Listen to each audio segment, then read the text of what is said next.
ती जाहीर केली आहे, मात्र प्रत्यक्षात ती 1 लाखांच्या वर पोहोचली आहे।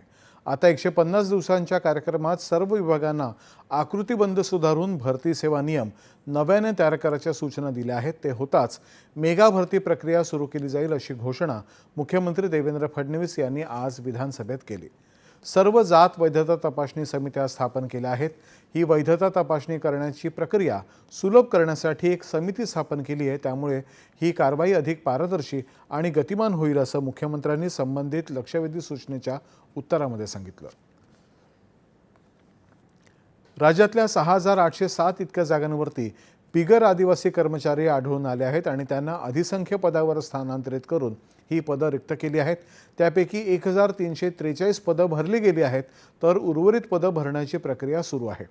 ही सर्व पदं बिंदू नामावलीनुसार भरली जातील असं स्पष्ट करताना सफाई कामगारांच्या पदांवरती वारसा हक्कानं भरती करण्यात येईल असंही फडणवीस यांनी आपल्या उत्तरामध्ये सांगितलं। ते जोपर्यंत त्या ठिकाणी रिटायर होत नाही तोपर्यंत अधिसंख्य पदावर ते काम करतील, त्यांना बढती मिळू शकणार नाही।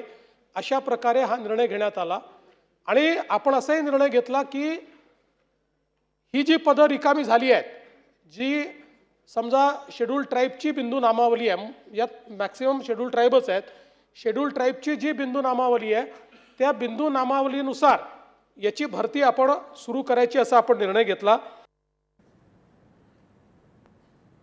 विधानसभेच्या कामकाजाची सुरुवात आज प्रश्नोत्तराच्या तासाने झाली। रेशनचा मुद्दा गाजला।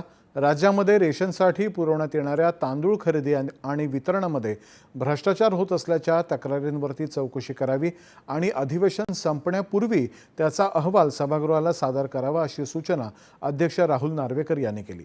काँग्रेसचे नाना पटोले यांनी हा प्रश्न उपस्थित केला होता। मुंबईतल्या उमरखाडी पुनर्विकास समितीच्या 81 इमारती पुनर्विकसित करण्यासाठी वास्तुविशारद आणि अर्थविषयक विशेष व्यक्ती नेमण्यात आल्या आहेत। त्यांचा अहवाल 3 महिन्यांमध्ये अपेक्षित आहे आणि त्यानंतर यावर निर्णय घेण्यात येईल अशी माहिती प्रभारी मंत्री शंभूराज देसाई यांनी दिली।